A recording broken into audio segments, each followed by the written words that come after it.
Hello students, good evening to all. Good evening and welcome on your channel Grow Together. And as you know कि cat ने अपना official notification release कर दिया है and from the 3rd अगस्त आपके cat के registration start हो जाएंगे। तो बच्चे कैट का फॉर्म फिल करने से पहले कुछ इंपॉर्टेंट चीजें हैं जो आप लोगों को माइंड में रखनी है। क्या इंपॉर्टेंट सर्टिफिकेट्स आपको चाहिए उससे पहले, एंड कुछ कॉमन मिस्टेक है जो एवरी ईयर स्टूडेंट से हो जाती है एंड बाद में वो फिर टेंशन लेते रहते हैं, पैनिक होते हैं कि मैम ये मिस्टेक हो गई, क्या करें क्या नहीं करें। सो इसके लिए मैं आप लोगों के लिए एक सेशन लेके आई हूँ कि आपको कौन सी कॉमन मिस्टेक है जो होने के चांसेस रहते हैं एंड आपको उस चीज से यहाँ पे थोड़ा सा बचना है। चलिए, so in this video I discuss avoid these common mistakes in CAT form. तो आपको ये सेशन पूरा एंड तक देखना है। बाकी जो चीजें हैं, लाइक बहुत सारी क्वेरीज मेरे पास में आ रही है कैटेगरी सर्टिफिकेट्स को लेके, specially for the EWS category. तो जो आपके कैटेगरी सर्टिफिकेट्स आपके किस टाइप का परफॉर्म होना चाहिए एंड क्या क्या चीजों की रिक्वायरमेंट है, उसके लिए मैं एक सेपरेट सेशन लेके आऊंगी। सो इस सेशन में देखते हैं हम कौन कौन सी कॉमन मिस्टेक कैट के फॉर्म में हमसे हो सकती है। चलिए तो स्टार्ट करते हैं बच्चे। And if you are new at this channel so please subscribe, and अगर आपको वीडियो अच्छा लगता है तो लाइक कीजिए वीडियोस को, क्योंकि अभी आपकी जो कैट का एग्जाम होगा कैट 2022 उसमें मैं बहुत सारी चीजें आप लोगों के लिए, बहुत सारी वीडियोस, बहुत सारे सेशंस लेके आने वाली हूँ। It will definitely help in your preparation. So first of all, personal details. बहुत बार स्टूडेंट के साथ ऐसा होता है कि उनके जो नाम की स्पेलिंग्स होती है वो मिस्टेक हो जाती है कैट के फॉर्म में, या फिर ऐसा होता है कि उनके दो सर्टिफिकेट्स है, लाइक 10th की मार्कशीट है या फिर और कोई कैटेगरी सर्टिफिकेट्स है या और कोई ग्रेजुएशन का सर्टिफिकेट है, उसमें नेम की स्पेलिंग में गलती होती है। तो आपको जो अपना नाम एंटर करना है कैट के फॉर्म में, first name, middle name, last name, जो भी आपकी मेट्रिकुलेशन के सर्टिफिकेट में, दैट मीन्स जो आपकी 10th की मार्कशीट में जो आपका नाम लिखा हुआ है, वो एज इट इज नाम आपको अपने कैट के फॉर्म में फिल करना है। जस्ट सपोज अगर मान लीजिए मेरा नाम है यहाँ पे राखी, ठीक है, और मेरा कोई यहाँ पे लास्ट नेम भी नहीं है, मिडिल नेम भी नहीं है, जस्ट मेरी मार्कशीट में मेरा नाम राखी लिखा हुआ है, तो आपको सिर्फ राखी वहां पे एंटर करना है। बट अगर मेरा नाम यहाँ पे लिखा हुआ है राखी अहलावत निर्वाल, तो my first name is rakhi, middle name is Ahlawat and last name is Nirwal, तो आपको इस अकॉर्डिंग अपना नेम फिल करना होगा। तो जो भी आपका 10th की मार्कशीट के अकॉर्डिंग जो आपका नाम है वो आप उसमें एंटर करोगे। बाकी तो वैसे मैं कैट के फॉर्म फिलिंग सेशन भी लेके आने वाली हूँ, जहां पे हम पूरा लाइव फॉर्म देखेंगे कि कौन कौन सी चीजें वहां पे आपको फिल करनी है, बिकॉज ये जो डिटेल है वो बाद में चेंज नहीं होगी। आपको अपना नाम बहुत सही से अपनी सारी स्पेलिंग्स वगैरह चेक करके भरना है।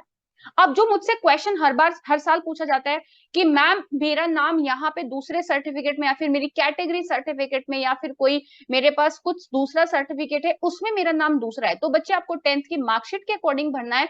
एंड अगर आपकी ग्रेजुएशन की मार्कशीट में आपका नाम चेंज हो रहा है, गलत हो रहा है, तो आप उसके लिए एफिडेविट वगैरह बनवाओ या जो भी मेल वगैरह करो, ठीक है, कि आपका नाम यहाँ पे ये है, राइट। सेकेंड, आपका फादर एंड मदर नेम जो भी आपका होगा, आपके जो सर्टिफिकेट है, जो आपके 10th की मार्कशीट है, वह उसी के अकॉर्डिंग आपको अपने मॉम एंड डैड का नाम फिल करना है।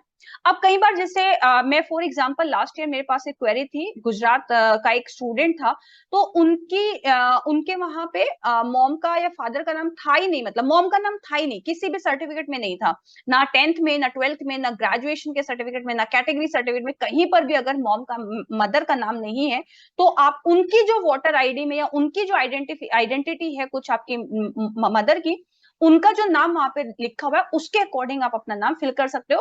वैसे जैसे मैं तो यूपी से बिलोंग करती हूँ, तो हमारे तो यूपी की मार्कशीट में मतलब रहता है, मॉम का नाम रहता ही रहता है वहां पे, ठीक है। तो आपकी मार्कशीट में है अगर, तो उसके अकॉर्डिंग, और अगर नहीं है, किसी भी सर्टिफिकेट में आपकी मदर का नाम नहीं है और आपके मदर का नाम पूछा गया है, तो आप उनकी जो आइडेंटिटी कार्ड होगा उसके अकॉर्डिंग आप वहां पे नाम डाल सकते हो। नेक्स्ट इज आपकी जो डेट ऑफ बर्थ है वो आपको करेक्टली फिल करनी है बच्चे, कोई भी मिस्टेक नहीं होनी चाहिए। Next and most important is email ID. अब देखो, ईमेल आईडी आपका जो सारा कम्युनिकेशन होने वाला है कैट के फॉर्म फिल करने से लेके आपके फाइनल एडमिशन के ऑफर लेटर तक, जितना भी कम्युनिकेशन होने वाला है वो सब कुछ ईमेल के थ्रू होने वाला है। तो आपका जो ईमेल आईडी है वो आपका होना चाहिए। अगर आप किसी कैफे से, किसी भैया से, किसी दीदी से, किसी रिलेटिव से आप अपना फॉर्म फिल करा रहे हो, लेकिन उसमें आप अपनी ईमेल आईडी यूज करो। अगर आपके पास अपनी पर्सनल ईमेल आईडी वैसे होगी, अगर नहीं है तो प्लीज क्रिएट कर लीजिए। सेकेंड थिंग, अगर आपकी ईमेल आईडी, क्योंकि मैंने कैट कैट वाले उस सेशन में भी आपको बताया जिसमें मैंने नोटिफिकेशन को डिस्कस किया है। अगर आपकी ईमेल आईडी काफी पुरानी है और उसमें बहुत सारे मेल आते रहते हैं, बहुत सारी चीजें आप लोगों ने सब्सक्राइब की हुई है, तो मेरा और नहीं भी की हुई है तो बेटर सजेशन मेरे लिए मैं आपको ये देना चाहूंगी, create a different email ID. आप वहां पे एक नई ईमेल आईडी बना लीजिए एंड जो भी आपका एमबीए एंट्रेंस एग्जाम से लेके एमबीए एडमिशन तक की जर्नी है वहां पे सारा कम्युनिकेशन, इवन तो आप कॉलेज में जाने के बाद भी अपनी उसी ईमेल आईडी को यूज कीजिए और उसे और कहीं पर भी यूज मत करना। उसका पर्पस सिर्फ होना चाहिए कि मैं यहाँ पे अपनी जो एकेडमिक वाला पार्ट है, जो मेरा एमबीए वाली जर्नी का पार्ट है, उसका जो भी मेल रहेगा मैं इस ईमेल आईडी को यूज करने वाला हूं या करने वाली हूं, ठीक है। तो आप एक सेपरेट ईमेल आईडी बना लो ताकि आपको ये प्रॉब्लम रहे, बहुत सारे मेल आ रहे हैं, बल्क में आ रहे हैं, स्पैम में जा रहे हैं, तो कोई भी टेंशन नहीं होगा।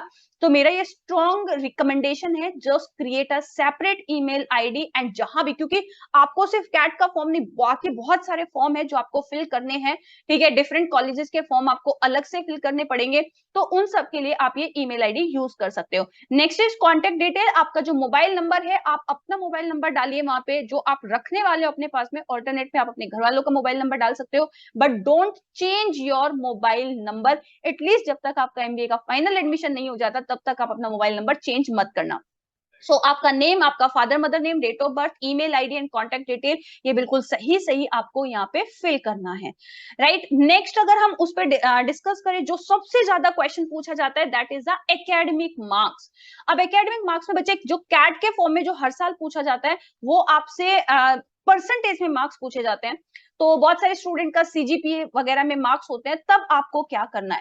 देखो, आप चाहे 10th की मार्कशीट की बात करो, 12th की बात करो, ग्रेजुएशन की बात करो, जनरली हर एक बोर्ड और इंस्टीट्यूशन का क्या होता है कि मार्कशीट के पीछे वो कन्वर्जन फॉर्मूला जरूर होता है कि आप अपने सीजीपीए को या अपने ग्रेड पॉइंट्स को आप परसेंटेज में कैसे कन्वर्ट कर सकते हो। तो आप अपने बोर्ड, अपने इंस्टीट्यूशन या अपनी यूनिवर्सिटी के अकॉर्डिंग अपने सीजीपीए, अपने ग्रेड को आप परसेंटेज में कन्वर्ट करके लिखोगे।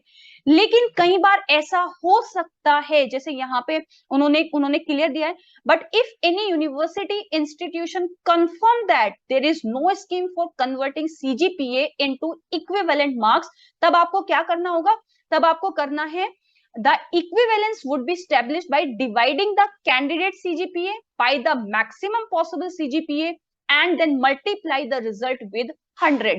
तो आपको यहाँ पे इक्विवेलेंस क्या करोगे, जो आपका obtained CGPA divided by total CGPA into 100 करके आप वहां पे परसेंटेज कैलकुलेट करके लिख दोगे।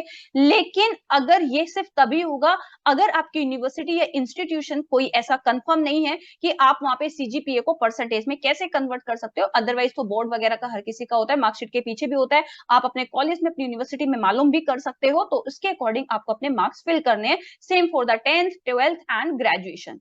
अब नेक्स्ट क्वेश्चन जो आने वाला है, बिकॉज आप कौन से एरा के स्टूडेंट हो, आप कोविड एरा के स्टूडेंट्स हो, जहां पे बहुत सारे स्टूडेंट ग्रेजुएशन के फर्स्ट ईयर में, सेकेंड ईयर में प्रमोट होके आए हैं, तो वहां पे आपके पास मार्क्स नहीं होगा। सो डोंट वरी बच्चे, लास्ट ईयर भी कैट ने वहां पे ऑप्शन दिया था कि आप प्रमोटेड हो, तो मैं एक्सपेक्टेशंस कर रही हूँ कि इस बार भी ऐसा होगा कि वहां पे अगर कोई प्रमोटेड स्टूडेंट्स है वहां पे आपके, क्योंकि ऐसा हो सकता है ना, if you are the student of the third year, first year में भी प्रमोट होके आए, सेकंड ईयर में भी प्रमोट होके आए, थर्ड ईयर का भी रिजल्ट नहीं आया, तो आप वहां पे क्या फील करोगे। तो वहां पे प्रमोटेड का ऑप्शन होने के चांसेस है, क्योंकि लास्ट टाइम भी ऐसा ही था।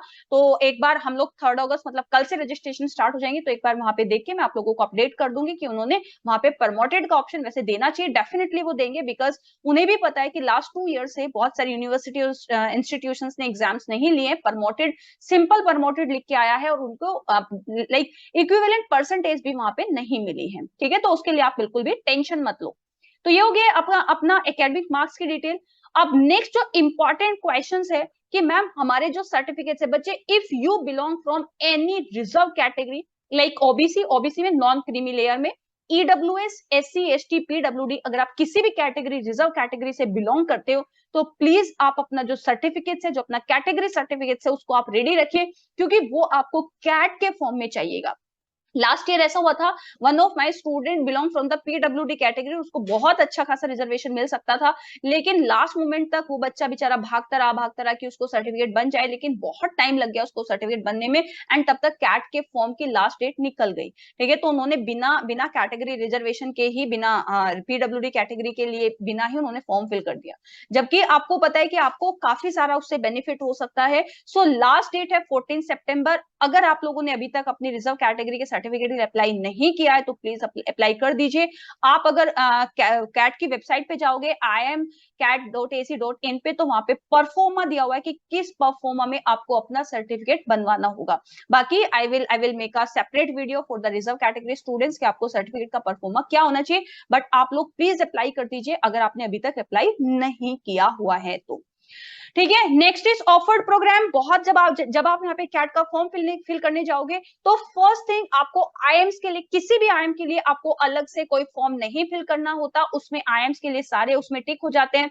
नेक्स्ट थिंग, वहां पे बहुत सारे प्रोग्राम्स होते हैं, जैसे उन्होंने जब अभी जो मीडिया रिलीज हुआ है उसमें प्रोग्राम्स भी है। ठीक है, लाइक एबीएम का प्रोग्राम है या फिर आपका एफबीएम का प्रोग्राम है, जो आपका फेलोशिप प्रोग्राम होता है, पीएचडी स्कॉलर है, पीजीपीएम है, पीजीडीएम, वो सारे जितने भी प्रोग्राम्स हैं, मैम उसमें से मुझे कितने प्रोग्राम्स करने चाहिए।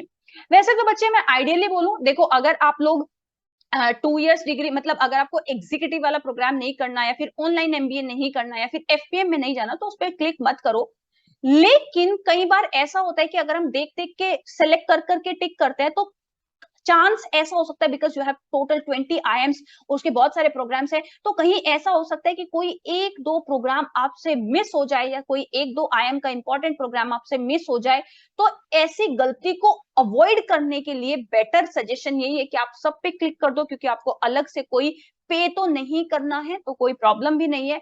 हाँ, अगर आप करना चाहो तो लाइक अगर मुझे पीएचडी में नहीं जाना, एफपीएम में नहीं जाना, मुझे एग्जीक्यूटिव में नहीं जाना, मुझे ऑनलाइन एमबीए नहीं करनी, तो आप उनको डिससेलेक्ट कर सकते हो। तो दो चॉइस है, तो आप सबको सेलेक्ट करके तो जो जो आपको नहीं करना उसको आप डिससेलेक्ट कर दीजिए, या फिर बेटर यही है कि सब पे क्लिक कर लो, क्योंकि आपको कोई सेपरेट फॉर्म सेपरेट पे तो नहीं करना है, क्योंकि कई बार आपसे इंपॉर्टेंट प्रोग्राम मिस ना हो जाए।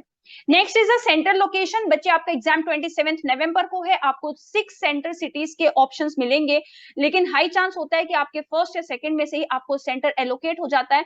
तो आप अपने जो सेंटर्स वहां पे डालोगे तो ऐसा माइंड में रख के डालना कि नवंबर में 27 नवंबर के आसपास मैं कहाँ पे हो सकता हूँ, कहाँ पे होऊंगा, मैं घर पे होऊंगा, हॉस्टल में होऊंगा, कॉलेज में होऊंगा, या फिर मैं जहाँ पे कोचिंग करता हूँ मैं वहां पे हो सकता हूँ।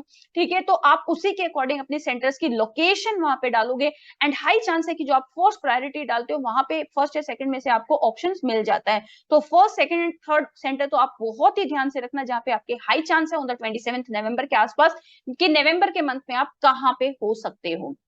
ठीक है, तो ये आपके पास में।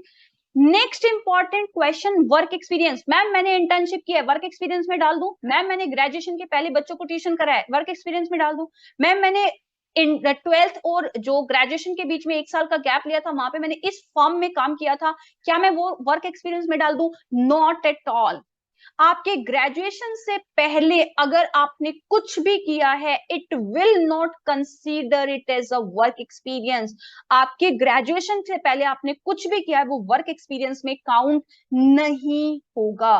कोई इंटर्नशिप वगैरह कुछ भी आपके वर्क एक्सपीरियंस में काउंट नहीं होगी। वर्क एक्सपीरियंस आपके ग्रेजुएशन के बाद फुल टाइम होगा, उसे ही आप लोगों को वर्क एक्सपीरियंस में काउंट करना होगा।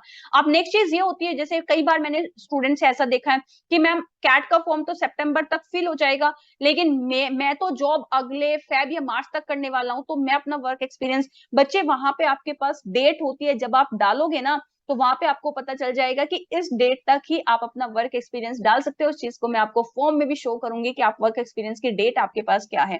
तो बस इंटर्नशिप बिफोर द ग्रेजुएशन आपने कुछ भी काम किया है वो आपका वर्क एक्सपीरियंस में काउंट नहीं होगा।